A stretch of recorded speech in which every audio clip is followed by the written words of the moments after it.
Grew up in sports, playing soccer, got into boxing, did jiu-jitsu for about 12 years, a little bit of Muay Thai, MMA, and I did a couple of tournaments for jiu-jitsu, and I dislocated my knee a couple times, which when I would dislocate my knee got me into lifting weights. And then I kind of just took a passion for weightlifting. And from there on out, I was kind of just living life, as a normal person would, just working and lifting spare time. And I knew that it was a passion of mine, just basically exercising. And then about 5 years, probably about 5, 6 years ago, I wrote a business plan of what I'd like to do for a living, a bit if I were to have the opportunity to do something I love to do, which was, weight training, teaching people how to weight train and how to lift, exercise, the whole 9 yards. So I wrote out a business plan, and basically the business plan started from scratch. It was find an investment home, a flip house, fix the house, and then have the option to use the equity to either purchase the house I wanted to live in, or use that investment home to use the equity to at some point put myself in the position to have enough money to open up a gym one day. So along the lines of that business plan, it was to start a clothing line called Fitness Junkies. So I started Fitness Junkies about 3 years ago. Started off as a clothing line, and I knew that at someday I would own a gym called Fitness Junkies. So basically I was kind of lining myself up, knowing that people would start wearing the shirts, hopefully, and then be a walking billboard, for everybody that took a liking to it. And the second step to my business plan was get my personal training certification, and then turn my house into a gym. And basically that's exactly what I did. I spent about $45,000 turning my house into a gym, little by little, buying equipment. The murals you see on the walls here are the same murals that are in my backyard. The black walls you see here are the same black walls that are in my backyard. So I basically took a snapshot of my backyard, and 5 years later, I was given the opportunity to open up shop here. So, it started off as Fitness Junkies clothing, and then the personal training. I grew my clientele, established my name locally, and then I took the leap of faith, and I basically pulled out all the equity to my house, 401k, and all my savings, man, and I took that leap. And it was a little scary at first, but I've had a lot of things happen in life where I'm a firm believer that I'm at the right place at the right time. A year ago, I was at the right place at the right time in that moment, and everything that's kind of happened in life was meant to happen for a reason. So can you run me through what was the moment you decided that you wanted to run a gym? Honestly, the exact moment, it wasn't really that I wanted to run a gym. I think the eye opener for me was during COVID. I was one of the few people with a lot of gym equipment at home, and I had a lot of friends coming over to work out. And one of my friends in particular asked me for help. He was a heavier set, and I got him he dropped a lot of weight.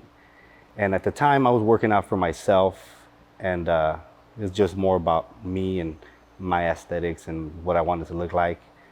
And I think the first time I realized that I had found my purpose was the first time he came and told me that somebody gave him a compliment. And I think at that moment I realized how valuable that meant to me, was to be able to help somebody else transform and feel better about themselves. And ever since that moment, I knew that that was my driver. That was what it was no other feeling like the feeling of helping another person and not yourself. Took a totally different meaning in my life. And I kind of filtered that, and I changed my whole life perspective because of that moment on my goals and everything, how I wanted to do it. So. Shoot, there's a fly around it, bro. Shoot it away. Hold on. Jesus. Where are they at? Quality camera. It's all good. Oh, you weren't? No. Okay, good, because I was wondering, I'm like, damn, this stupid fly. Put an emoji over it. So you took all your house's equity, So, and your 401k, and then you took this giant leap to get this place. correct. This place in particular, you were inspired because you helped someone personally using with the equipment in your own home. Correct. And like, can you give me like a personal backstory? You know, like the backstory, but like, say you give me the backstory behind the building we're in, right? Right. So like, what about the guy who runs it? The guy who runs Yeah, it. what about the guy who runs it? Like, what's My backstory, yeah, what's the backstory? like a backstory as in life, Like a comic, you know? like a coming, Like a man. comic. Man, that's a lot. That's deep. Yeah. You know, for me, as a kid, I had to overcome a lot of adversity. I was raised in a hostile environment. I guess I leave it at that when it comes to my parents. And growing up, I was a pretty hot-headed kid, which got me into a lot of trouble. Had to learn a lot about life the hard way. You know, since the age of 11, you know, getting into fights, growing into high school, getting into a lot of trouble. I started selling drugs in high school and started pulling licks. And if you don't know what it is, you know, research the word. Got me into doing a lot of stuff I shouldn't have, legally and illegally, like the song says, right? But you know, I think because of that, it kind of made my life have a lot of ups and downs. You know, I came to a point in my life where I lost a lot of friends through gun violence. You know, I've had friends murdered in front of me. I was shot myself when I was 19. I was into just doing the wrong things, you know, and for years, I always used to tell myself how lucky I was to overcome some of this stuff. I mean, I've been in a car accident where I probably should have died. I was ejected out of my car going 96 miles an hour, and I was thrown out of my driver's seat window. And like I mentioned, I was shot. I've been doing a lot of stuff I shouldn't have done. And for years and years and years, I was thought, man, I was lucky. I was lucky. You know, I was lucky. I was lucky. And then I went through a time in my life where I was pretty depressed over a lot of stuff that happened. And I kind of hit rock bottom. In me, where my rock bottom might be different for others, but I hit rock bottom to the point where, you know, I contemplated on, you know, living and not living. And it was pretty rough nights living alone. I think at one of those moments, I realized that the only reason I probably made it through a lot of those things wasn't because of luck, it was because of God. And that that was something that once I realized it wasn't luck and it was more of Him watching over me, I kind of felt in debt to change my life. And therefore I started living my life the right way. And I have kids, you know, and honestly, my kids were a big part, but it was nothing compared to the moment that I found Christ. I don't speak about religion a lot because it's for some people and it's not for a lot of people.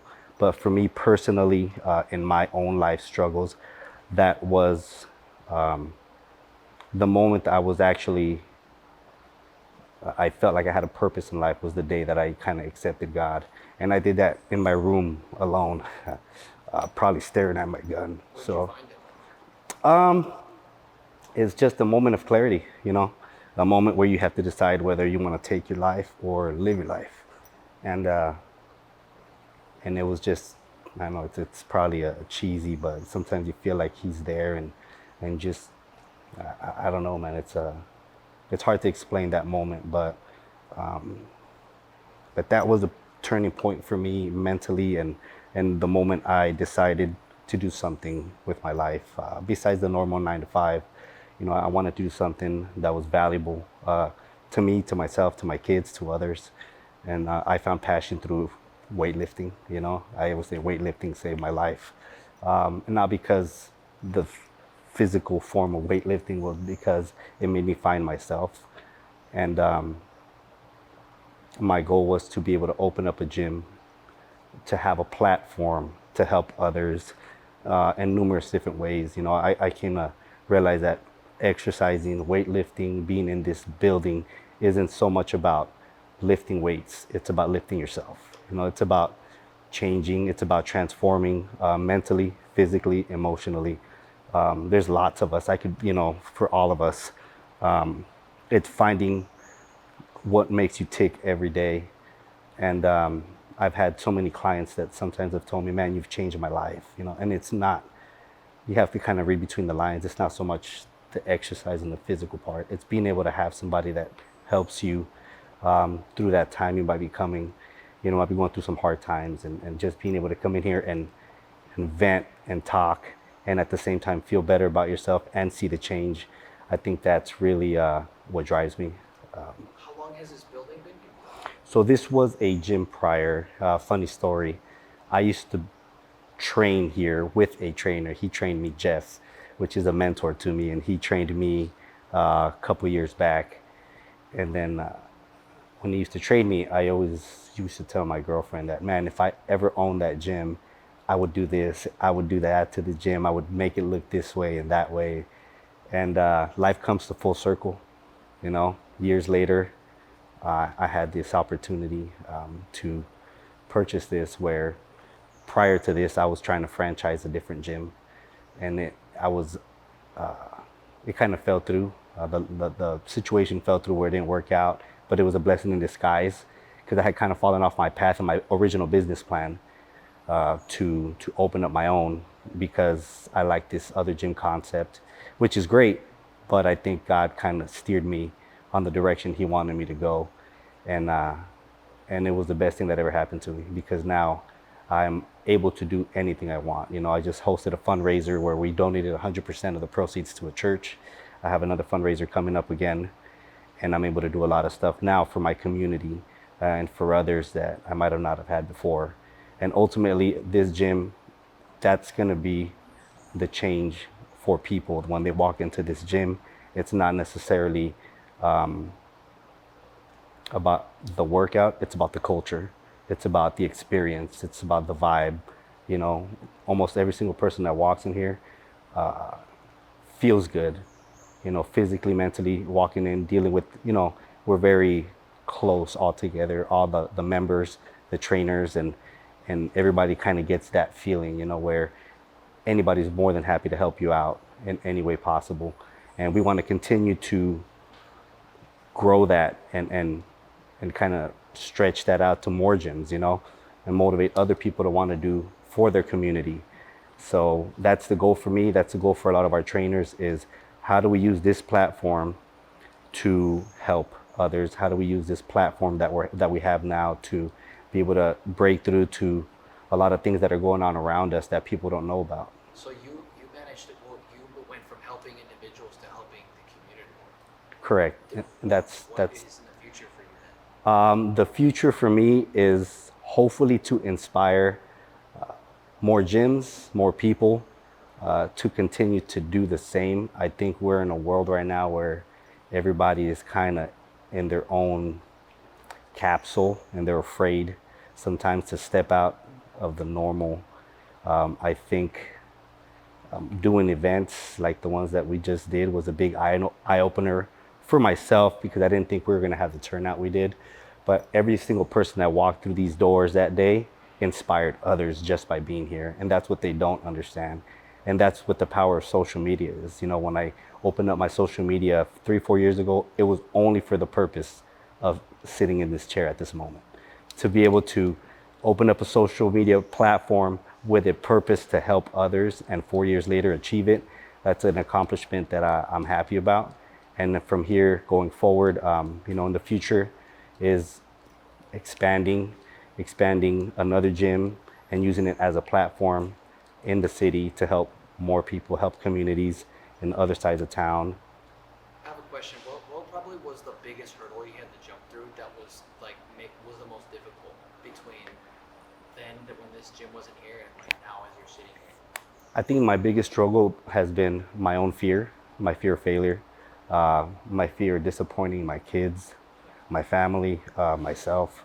I think we tend to be our biggest critics, and sometimes it's being able to accept the fact that you are going to have bad days. You're going to have good days.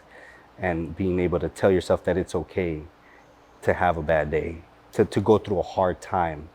It's okay to have that because, I stand high on my faith that I know that I will get through any given situation because of what I've already been through. I know that I don't really fear failure anymore. And I think the moment that I stopped fearing failure was the moment that I was able to take that step and proceed with my plans. How would you say? I think that you were being conditioned to be that tough from the beginning. Y- Probably. That's probably what it was. I think I've filtered some of that toughness that I had to grow up with into transferring it as what drives me, Yeah. as a driver for myself, as where, you could try to be hard in life, but it's harder to be a good person and do the right thing. And filtering that, I think, has been something that I've been working out throughout the years because it's not about being having street credibility. It's not about having, who is the most famous, who has the higher or bigger following in life. It's about how you're using that to help others. It doesn't matter how big your social media platform is if you're not using it for the right thing. And this is, of course, my perspective. But it's everything that I've gone through in life has helped me see things a lot more clear now that I'm a lot older. To where when I was in my 20s and 30s, I might have not seen life this way. But everything that was meant to happen happened for this sole purpose of me being here today. So. Did you want to ask him anything? So you sit down. I just wanted to listen, just make it seem like the cameras aren't there. He already forgot already. I know you He did. forgot already. What's one word that describes you? Driven. Driven. Because I've came to the point where I will not stop until I reach all my goals in life. And there's really no option. It's just, I don't put a time frame on it, but I won't stop until I feel that I've done my fair share in life, to where at the end of the day, when we're all gone, my what I ask myself is, what will people remember me by? And hopefully it's how I made them feel. I think that's important to me. My kids, how I impacted their life, what you leave them with, when you're not here anymore, is big to me. So, not necessarily financially, but to set a good foundation for them to, for their kids, my grandchildren someday, is to say, you know, we are always going to do the right thing because that's the way we've been raised, and I think it has to start from somewhere. And luckily, my parents are amazing, and my work ethic probably reflects the way I was brought up by my dad, regardless of how we were raised. His work ethic is something else. So I got that from him, and my kids are heading in the same direction. I have two great kids, so that's, for me, it's just establishing something that they're going to be proud of, you know. If someone, like, for what you went through when you were younger, you were getting through all this violence, right? What would you tell someone that has been through that same thing and is going through it currently? What would you tell that person, or even your younger self? I think what I would tell the other person is, karma's a motherfucker. I've done a lot of bad in life, and I've had a lot of bad happen. And I've realized that the way you treat people is the way you will be treated. The decisions you make are probably going to be decisions that either are going to bite you in the ass, or they're going to help you in the future. I've learned life the hard way. So I think if I were to tell the future me, or my younger self, some words of advice is, oh man, seek God. That's it. I think if I would have probably listened to my parents trying to push the faith on me at a younger age. I think I probably would have avoided a lot of things in life that I did. But I know it probably sounds cheesy, but it's just for me. What saved me is religion. It's just my faith. I don't necessarily go to church, but I'm a strong believer in my faith. Because that's what saved me. So It's actually not cheesy. I've started doing that too. you'd be You were the same surprised, way. man. It'll get you out of some hard times for sure. It's gotten me out of the gutter. So I every day I thank God every day that I wake up, because no matter how hard our days are, we still have another opportunity the next day to start fresh. I stop stressing about things I can't control. The things I can control are what I do every day going forward. No matter how bad the day is. So, that's big on me. So, And I know we talked about so for concept clothing, right? For this, yes, sir. why come with why be interested about the brand? Man, concept that kind of said the name says it. It's you have to have a different way to approach things. And I think approaching it the way that you guys are approaching this brand is very unique, and it's very raw and real. And I think nowadays we don't have enough of that.